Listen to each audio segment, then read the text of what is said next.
అందరికీ కూడా నా హృదయపూర్వకమైన వందనాలు తెలియజేస్తున్నాను. మనమై నన్ను అందరిని సజీవులలో ఉంచి ఈరోజు మనకందరికీ కూడా జీవవాక్యం వినిపించబోతున్నందుకు దేవునికి కృతజ్ఞతలు చెల్లిస్తూ వాక్యంలోకి వెళ్ళే ముందు ప్రతి సంఘంలో కూడా ప్రతి పరిచర్యలో కూడా ఎక్కడైతే దేవుని బిడ్డలు ఉంటున్నారో, బైబిల్ పట్టుకొని ఎక్కడైతే వాక్యం బోధిస్తున్నారో, ప్రార్థన ఎక్కడైతే జరుగు స్థలాలు ఉన్నాయో అంతటికి కూడా ఈ వాక్యం ఎంతో విలువైనది. ఇప్పుడు దేవుడు మాట్లాడుతున్న వాక్యము చాలా విలువైనది. అదేంటంటే ప్రతి మందిరంలో ఉన్న వాళ్ళందరూ కూడా పరిశుద్ధులు కాదు. ప్రతి మందిరంలో ఉన్న వాళ్ళందరూ కూడా తప్పు చేసే వాళ్ళు కూడా కాదు, ఉండరు కూడా. అలా ప్రతి మందిరంలో కొన్నిసార్లు అందరికీ తెలిసేలా కొంతమంది తప్పు చేస్తారు. వాళ్ళ పొరపాటు వల్ల, వాళ్ళ బుద్ధిహీనత వల్ల, వాళ్ళ బలహీనత వల్ల మనము వాళ్ళందరినీ చూస్తూనే ఉంటాం. సంఘంలో పాస్టర్లైనా, పెద్దలైనా, విశ్వాసులైనా, ఆత్మీయులైనా ఎవరైనా వాళ్ళందరినీ చూస్తూ ఉంటాం. వాడేమైపోయినాడు? సంఘాన్ని విడిచిపెట్టేసి బయటికి వెళ్ళిపోయినాడు. ప్రార్థన స్థలాన్ని విడిచిపెట్టేసి బయటికి వెళ్ళిపోయినాడు. వారి తప్పుదం వలన, వారి పాపం వలన, వారి బలహీనత వలన కావచ్చు. ఆ తప్పిదం చేసిన వాడు మళ్ళీ బుద్ధి వచ్చినప్పుడు తిరిగి వస్తే నీ సేవకుడు అంగీకరిస్తున్నాడా? నీ పెద్దలు అంగీకరిస్తున్నారా? వచ్చే సంఘంలో ఉన్న వాళ్ళు అంగీకరిస్తున్నారా? ఇది మనకు దేవుడిచ్చిన అంశం. హల్లెలూయా. దేవునికి మహిమ కలుగును గాక. లేఖన భాగంలో మనం గమనించుకుందాం. క్రొత్త నిబంధన గ్రంథము లూకాసు వార్త 15వ అధ్యాయము 18 నుంచి 32 వచనములు మనం ధ్యానించుకుందాం. నేను చదువున్నప్పుడు మీరు చదువుతూ ఉంటానండి. చదువమ్మా. నేను లేచి నా తండ్రి యొద్దకు వెళ్ళి తండ్రి నేను పరలోకమునకు విరోధముగాను నీ ఎదుటను పాపము చేసి తిని ఇక మీదట నీ కుమారుడనని అనిపించుకొనుటకు యోగ్యుడను కాను. నన్ను నీ కూలి వారిలో ఒకనిగా పెట్టుకొనమని అతనితో చెప్పుదని అనుకొని, నన్ను నీ కూలి వానిగా ఒకనిగా పెట్టుకొనమని అతనితో చెప్పుదని అనుకొని లేచి తండ్రి యొద్దకు వచ్చెను. హల్లెలూయా. దేవునికి మహిమ కలుగును గాక.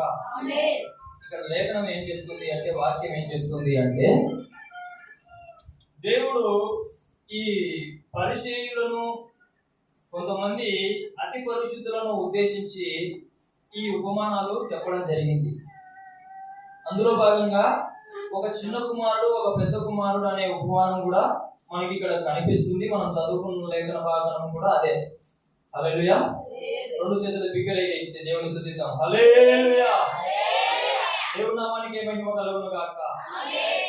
దేవుని బిడ్డలారా, ఒకతను చిన్న కుమారుడు, పెద్ద కుమారుడు ఒక తండ్రికి ఉండేటోళ్ళు. వారిద్దరిలో చిన్న కుమారుడు ఏం చేశాడంటే అతిగా ప్రవర్తించి తప్పు చేయడం మొదలు పెట్టాడు. తప్పు చేయడం మొదలు పెట్టిన తర్వాత అతను ఏం చేసినాడు? ఆస్తిలో భాగం అడిగాడు. ఎవరిని అడిగినాడు? తండ్రిని అడిగినాడు. ఇద్దరు కుమారులకి సమానంగా తండ్రి ఏం చేయాలా? మంచి తీరాలి. అలాగా వాళ్ళ తండ్రి చాలా మంచివాడు. అడిగిన వెంటనే ఏం చేశాడు? ఇచ్చేశాడు. ఇతనికి ఎంత చేరాల్సిందో అంత చేరింది, ఇతనికి ఎంత చేరాల్సిందో అంత చేరింది. కానీ కొద్ది రోజులు ఆగిన తర్వాత చిన్న కుమారుడు ఏమైపోయినాడంటే, చూడండి 11వ వచనం, 15-11వ వచనం. మరియు ఆయన ఇట్లనెను, ఒక మనిషికి ఇద్దరు కుమారులుండిరి. వారిలో చిన్నవాడు తండ్రి ఆస్తిలో నాకు వచ్చు భాగం ఇమ్మని తన తండ్రిని అడగగా అతడు వారికి తన ఆస్తిని పంచిపెట్టాను. కొన్ని దినములైన తరువాత ఆ చిన్న కుమారుడు సమస్తమును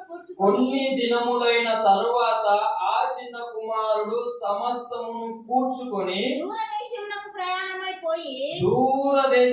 ప్రయాణమైపోయి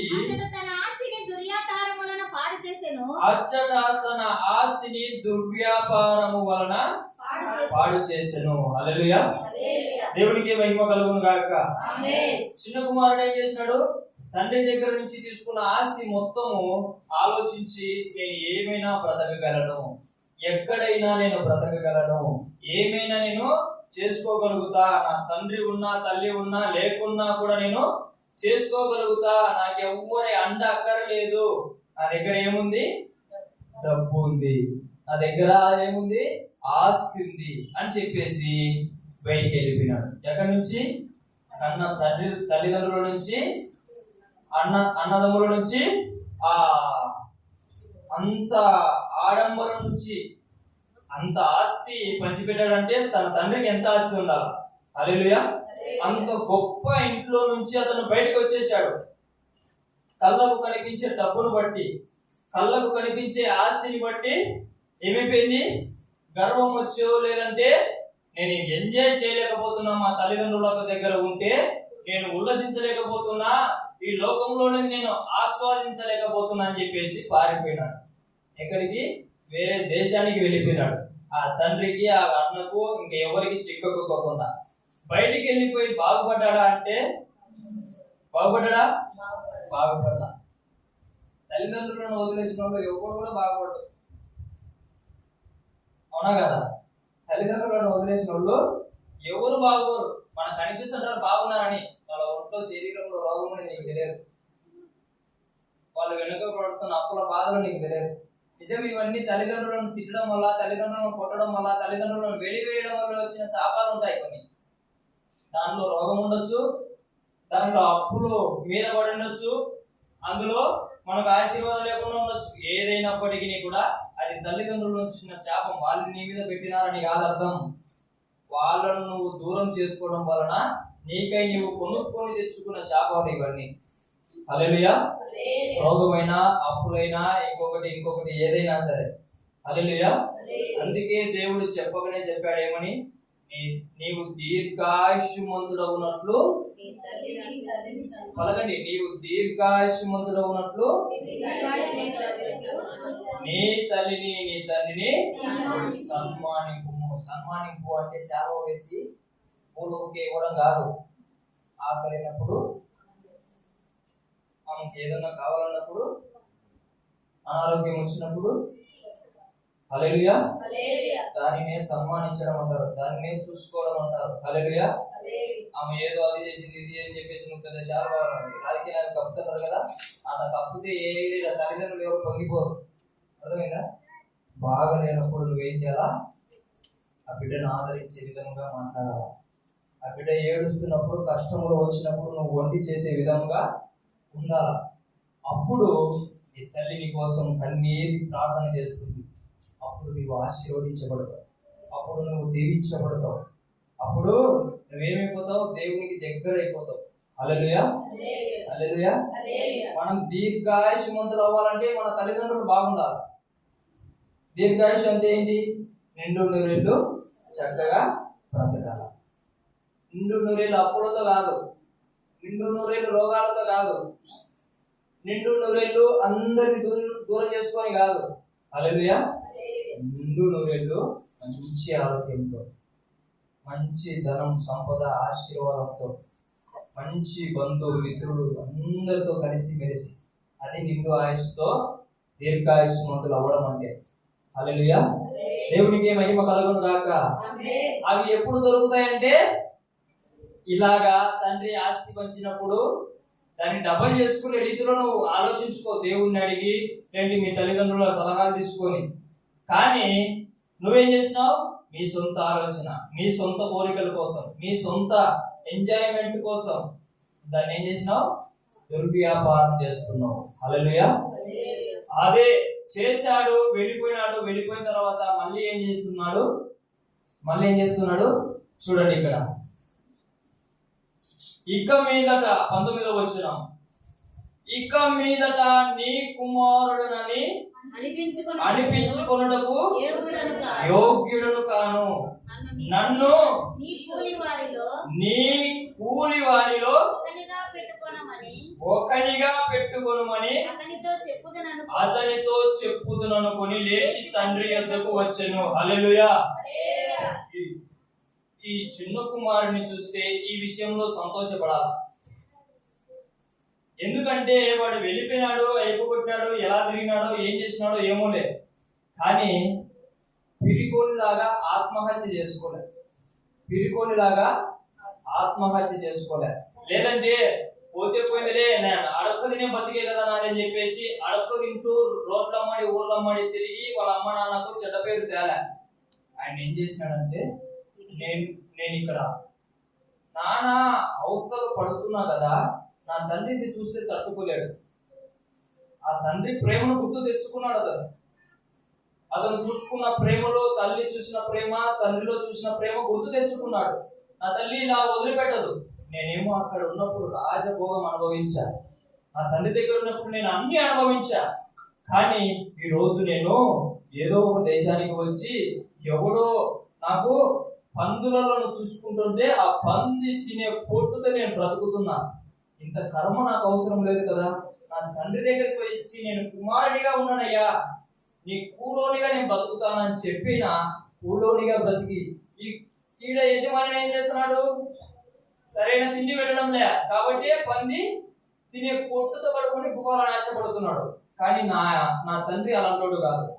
నేను చూసా, నా దగ్గర ఉన్న కూలోళ్ళకు నా తండ్రి మేము తినే ఫుడ్ పెట్టేటోడు, మేము తినే వస్త్రాలు ధరించేటోడు, మేము ఉండే స్థలాలలో వాళ్ళు తిరిగేటోళ్ళు. కానీ వీళ్ళు న్యాయమైనది చేయడంలే. నా తండ్రి దగ్గర వెళ్ళి నేను కూలోనిగా ఉన్నా సరే నాకు మంచి తిండి దొరుకుతుంది, మంచి బట్టలు దొరుకుతాయి, నేను కనీసం బ్రతకగలుగుతా. ఈ పంది పొట్టుతో నేను కొన్ని రోజులు కూడా బ్రతకలేను అని చెప్పి భయపడి బుద్ధి వచ్చేసింది. ఏమొచ్చేసింది అంటున్నాడు 15వ అధ్యాయం 17వ వచనం. అయితే బుద్ధి వచ్చినప్పుడు వాడు ఆ తండ్రి యొద్ద ఎంతో మంది కూలివారులకు సమృద్ధిగా ఉన్నది. ముందు చెప్పాను లేదా, ఏముంది? అన్నం సమృద్ధిగా ఉన్నది. నేనైతే ఇక్కడ ఆకలికి చచ్చిపోవచ్చున్నాను. హల్లెలూయా, హల్లెలూయా.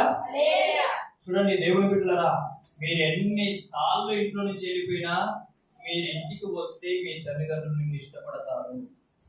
తప్పు చేసిన తర్వాత తప్పును వదిలిపెట్టేసి కనుక తిరిగి వస్తే ఖచ్చితంగా నేను అంగీకరిస్తారు. హల్లెలూయా. దేవుని నామానికి మహిమ కలుగును గాక. దేవుని బిడ్డలారా, చూడండి, ఆ తప్పిపోయిన కుమారుడు ఏమనుకున్నాడు? కూలోనిగా వాళ్ళ ఇంట్లో నేను ఉంటే చాలు అనుకున్నాడు. కానీ వాళ్ళ తండ్రి ఎంత పెద్ద మనసు. చూడండి, ఇక్కడనే మన పరలోకపు తండ్రి మనసు కూడా అర్థమవుతుంది. చూడండి 21వ వచనం.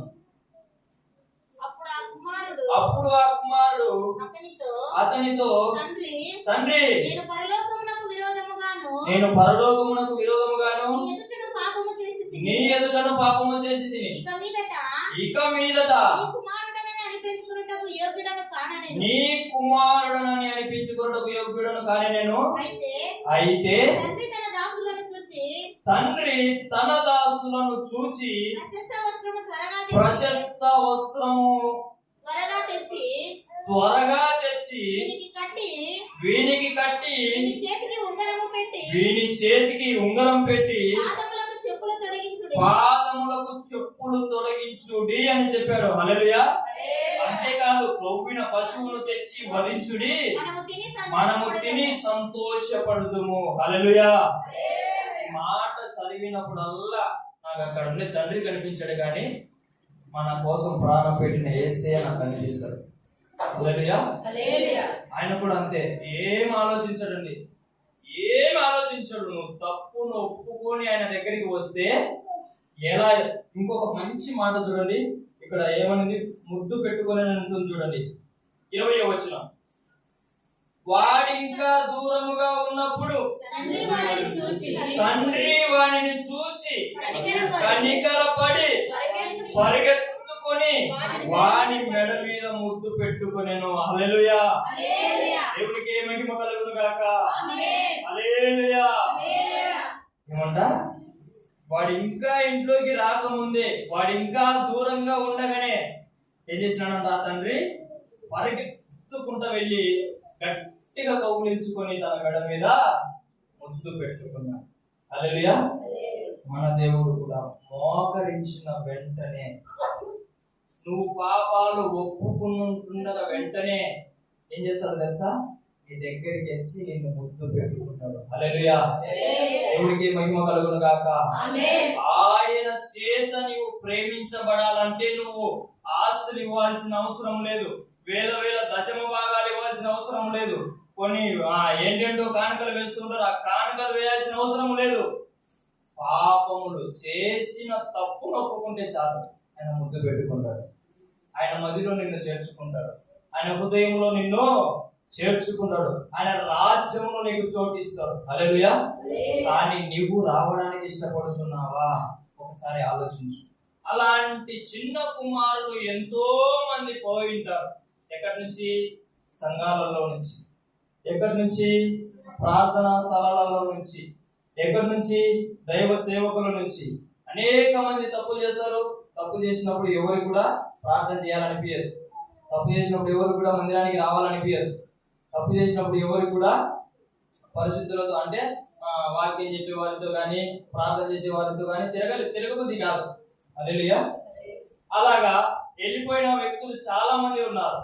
కానీ వాళ్లకు ఈ కుమారుని మాదిరి బుద్ధి ఏదో ఒక రోజు వస్తారు. అవునా కదా? ఏదో ఒక రోగం వచ్చినప్పుడు, ఏదో ఒక వడ్డీలు మీద పడినప్పుడు, లేదంటే ఏదో ఒక నష్టం వచ్చినప్పుడు, ఏదైనా వాడు బయటికి వెళ్ళిపోయి వాడు సంసారం నడిపించేటప్పుడు, వానికి బాధ్యతలు వచ్చినప్పుడు ఏదో ఒక రోజు బుద్ధి వచ్చాది. బుద్ధి రాగానే వస్తుంది. బయట వాళ్ళకి ఏమో తెలియదు, కానీ బైబిల్ పట్టుకొని ఒక్కసారి నడిచినాడంటే చాలు, ఇంకొకసారి ఎన్నిసార్లు తగ్గిపోయినా మనకి బుద్ధి రావడం పక్క.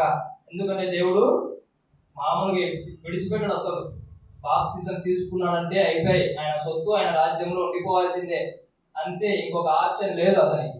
కాబట్టి ఎన్నిసార్లు తప్పిపోయినా ఆయన ఏం చేస్తాడో తెలుసా?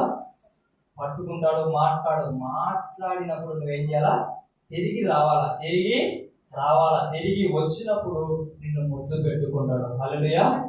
దేవునికి మహిమ కలుగును గాక. అలాగా వచ్చిన తర్వాత అతను ఏం చేసినాడు? తండ్రి ఏం చేసినాడు?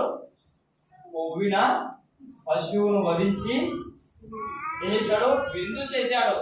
ఒక పార్టీ జరుగుతుంది వాళ్ళ ఇంట్లో. పార్టీ జరుగుతున్నప్పుడు ఒక పెద్ద ఆయన వచ్చాడు. ఎవరు చెప్పండి? ఒక పెద్ద ఆయన ఎవరు? 26వ వచనం చూడండి. 25. అప్పుడు అతని పెద్ద కుమారుడు పొలములో ఉండెను. వాడు పొలము నుండి వచ్చుచు ఇంటి దగ్గరకు రాగా వాయిద్యములను నాట్యమును జరుగుల విని దాసులలో ఒకని పిలిచి ఇవి ఏమిటని అడగగా ఆ దాసుడు అతనితో నీ తమ్ముడు వచ్చి ఉన్నాడు, అతడు తన యొద్దకు సురక్షితముగా వచ్చినందున నీ తండ్రి క్రొవ్విన పశువును వధించనెను. అయితే పెద్ద కుమారుడు కోపపడి లోపలికి వెళ్ళనొల్లకపోయేను. హల్లెలూయా.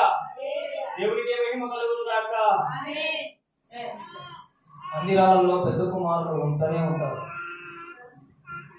ఇలాంటి మనసున్న వాళ్ళు ఉండనే ఉంటారు.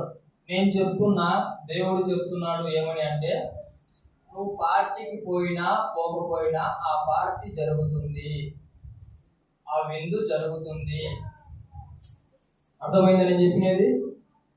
ఈ పెద్ద కుమారుడు పోకపోయినంత మాత్రాన అక్కడ గంతులు ఆగడం లేదు, అక్కడ విందు ఆగడం లేదు, అక్కడ సంతోషం ఆగడం లేదు. హల్లెలూయా. ఈ పెద్ద కుమారుని యొక్క వైఖరి ఎలాంటిదంటే చాలా చెడ్డది. చాలా అంటే చాలా చెడ్డది. ఎలా అంటే ఎప్పుడు కోపంగా ఉంటాడు. అదేదో వీళ్ళకు ఉద్యోగం అన్నట్టు. ముఖాలన్నీ ఎలా ఉంటాయి? ఒకసారి ఒక్కసారి కాకపోతే ఇంకొకసారి నవ్వుతారు కదా, అవునా కదా? వీళ్ళ ముఖాలు ఎప్పుడుగా కోపంగానే ఉంటాయి. పిల్లలు చూసినా తల్లిదండ్రులు చూస్తే ఎవరన్నా నవ్వుకుంటుంటే వీళ్ళకి నచ్చదు. ఇంకా అయిపోయి వాడు ఆమె చేతిలో ఆయన చేతిలో ఇంకా ఏదో ఒకటి భరించాల్సిందే, తిట్లు కానీ కొట్టడం కానీ ఏదో ఒకటి చేస్తారు. హల్లెలూయా.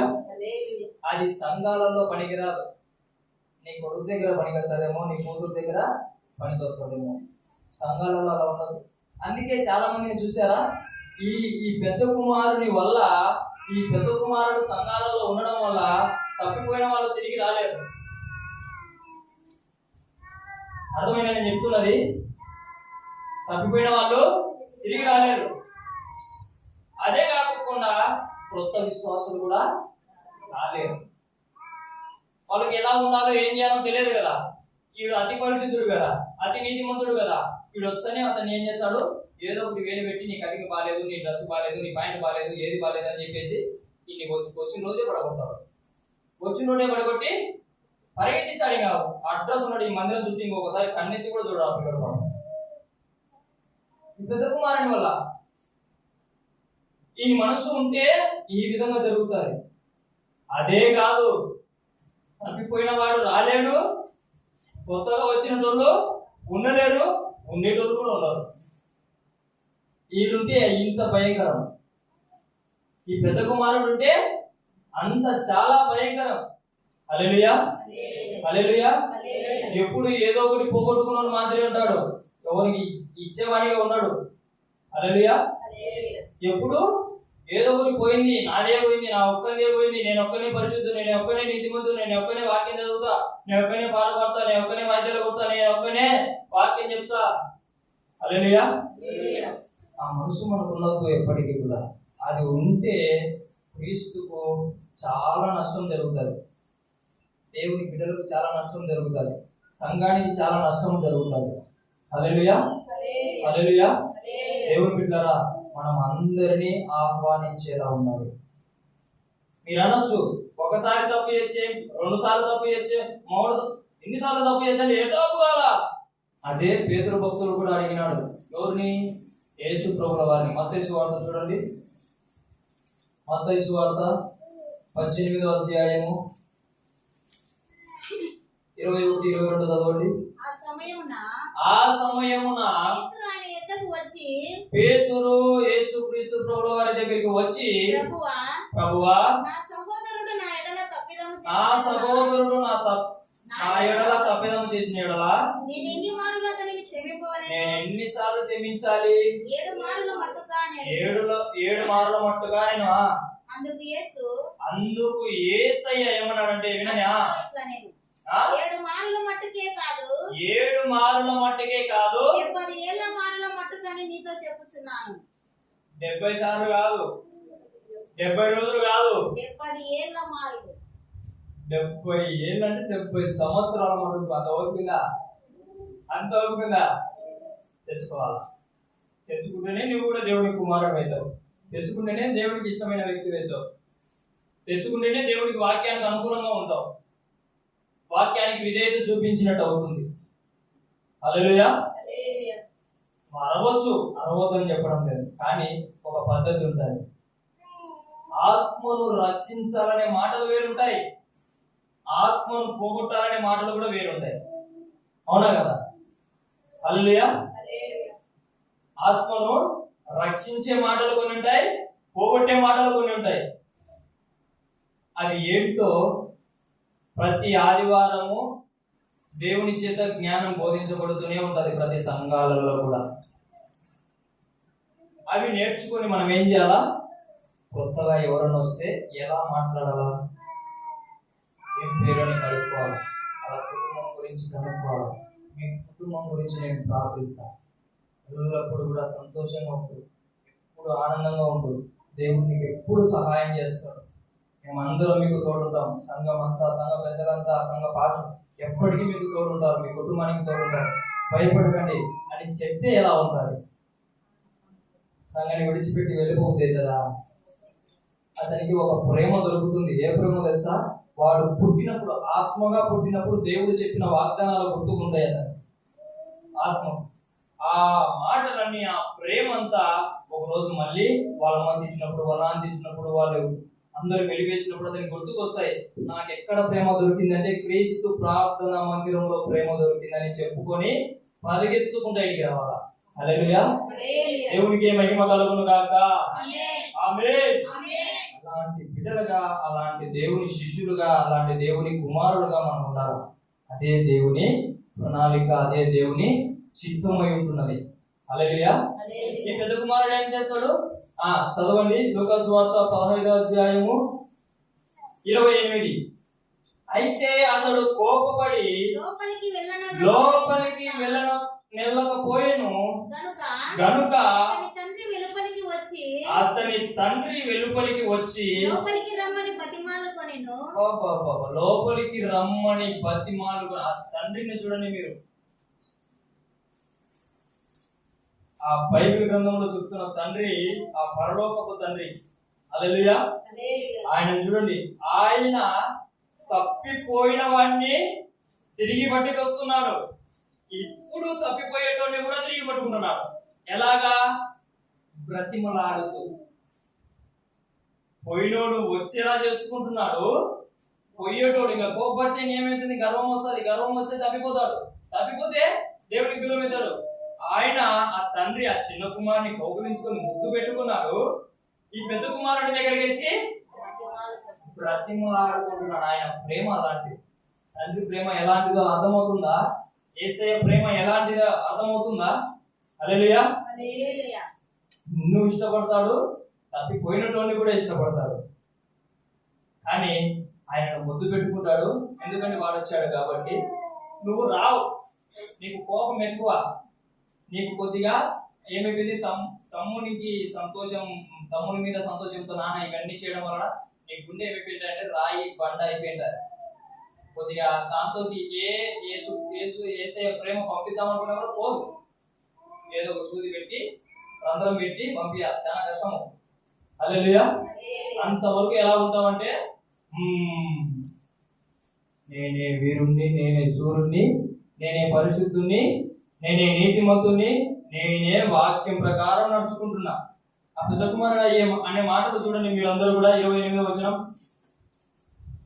29వ వచనం. అందుకు అతడు తన తండ్రితో, ఇదిగో ఇన్ని ఏళ్ల నుండి నిన్ను సేవించుచున్నానే, నీ ఆజ్ఞ నేనెన్నడూ మీరలేదే. అయినను నా స్నేహితులతో సంతోషపడినట్లు నీవు నాకెన్నడూ ఒక మేక పిల్లలైనను ఇయ్యలేదు. హల్లెలూయా. ఇప్పుడు సమస్య వచ్చింది, ఒక మేక పిల్లవాని ఇచ్చింది సరిపోయేది. ఒకటి ఆలోచించిన ఈ పెద్ద కుమారుడు ఆలోచించరా. ఆయన ఏమంటాడంటే, తండ్రి నావన్నీ నీవి కదా, నువ్వేమైనా చేసుకోవచ్చు ఇది ఇక్కడ ఉన్నప్పుడు. నువ్వు నన్ను అడగాల్సిన అవసరం లేదు, నువ్వు నా ఇంట్లో ఉన్నప్పుడు. హల్లెలూయా. వాడు కూడా నన్నేం వచ్చి అడగలే, నాకు విందు చేయి, నాకు అది చేయి, ఇది. వాడు ఏమన్నాడో తెలుసా? కూలోనిగా ఉంటా, నాకు తిండి పెట్టని అడిగినాడు వాడు. కూలోనిగా ఉంటా, నేను అనుకున్నాను కాదు, నీ కుమారుడు నేను అనిపించుకున్నట్టుకు, నీ కూలోనిగా ఉంటా, నాకు తిండి పెట్టు అన్నాడు. కాబట్టి ఈ కుమారుడు ఎలాంటి వాడంటే, నీ తమ్ముడు ఎలాంటి వాడంటే, చచ్చాడు మళ్ళీ బ్రతికాడు. కాబట్టి సంతోషం, మాతో వచ్చి నువ్వు సంతోషించు అని నా తండ్రి బ్రతిమలాడుతూ ఉంటాడు. హల్లెలూయా. దేవునికి మహిమ కలుగును గాక. ఎలాంటి వాళ్ళన్నా కానండి, ఎలాంటి తప్పులన్నా చేయనండి, యేసు ప్రభువు లేనిది నీకెందుకు, నాకెందుకు చెప్పండి? నీకు నాకెందుకు? ఒక్కరోజు ప్రార్థన చేస్తావా అతని కోసం?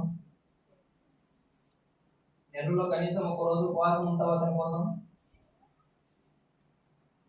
ఆ ఆత్మ రక్షింపబడడానికి, ఆ ఆత్మ మందిరంలో అడుగు పెట్టడానికి, ఆ ఆత్మ దేవుల్లో ఎదగడానికి ఎంత కన్నీరు కార్చింటారో మనకు తెలిస్తే ఆ పని చేయము.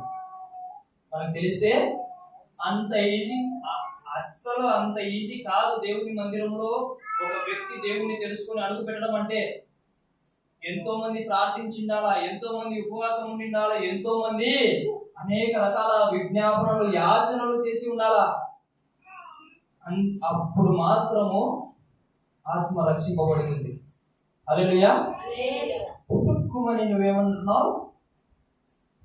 ఆ ఆత్మను నీ కోపంతో, నీ గర్వంతో, నీ అసూయతో, నీ తెలివి లేని ఆ తెలివితేటలతో, ఆ బుద్ధి లేని ఆ బుద్ధితో, అనవసరమైన అతి పరిశుద్ధతతో ఈ ఆత్మను ఒక్క నిమిషంలో నువ్వు పాడు చేస్తున్నావు. వానికంటే ఎక్కువగా నీవు తప్పు చేసినవి దేవుని దృష్టిలో. అది గుర్తుపెట్టుకో. హల్లెలూయా, హల్లెలూయా. ఇది మొదలుకొని ఏ ఆత్మ కూడా నా ద్వారా మందిరంలో నుంచి బయటికి వెళ్ళకూడదు అనుకోవాలి. ఏ ఆత్మ కూడా దేవునికి నా ద్వారా దూరం అవ్వద్దు అనుకోవాలి. హల్లెలూయా. అప్పుడు భయపడతారు దేవునికి, అప్పుడు భయపడినట్టు అవుతుంది. హల్లెలూయా. దేవునికి మహిమ కలుగును గాక. ప్రతి సంఘములో ఇది పొరపాట్లు జరుగుతూ ఉంటాయి. ప్రతి సంఘములో తెలుసా మీకు అందరికీ కూడా వస్తారు, వెళ్ళిపోతారు. వాళ్ళు ఎందుకు వెళ్ళినారో పక్కనోనికి తెలియదు. పాపం బాగా క్లోజ్ అయింటారు. హల్లెలూయా. బాగా క్లోజ్ అయిపోయినారు. ఎందుకు వెళ్ళిపోయినారో కూడా తెలియదు పక్కనోనికి. ఎందుకు వెళ్ళిపోయారంటే ఈ పెద్ద కుమారుని వల్ల, ఈ పెద్ద కుమారుని కోపం వల్ల, ఈయన అసూయ వల్ల, ఈయన పనికిరాని తెలివితేటల వల్ల. హల్లెలూయా. అందుకే దేవుని బిడ్డలారా, దేవుడు సంపాదించుకొనిన ఆత్మలను, దేవుడు విలువ పెట్టి కొనుక్కొనిన ఆత్మలను నీవెవరు పొగడడానికి, నువ్వెవరు వాళ్ళని చెడగొట్టడానికి, నువ్వెవరు వాళ్ళకు తీర్పు తీర్చడానికి? హల్లెలూయా. ఒక్కసారి ఆలోచించు. అందుకే దేవుడు ఒక మాట తెలియకనే తెలియజేస్తాడు. ఏమని అంటే ఎబ్రీయులకు రాసిన పత్రిక 12వ అధ్యాయం 15వ వచనం.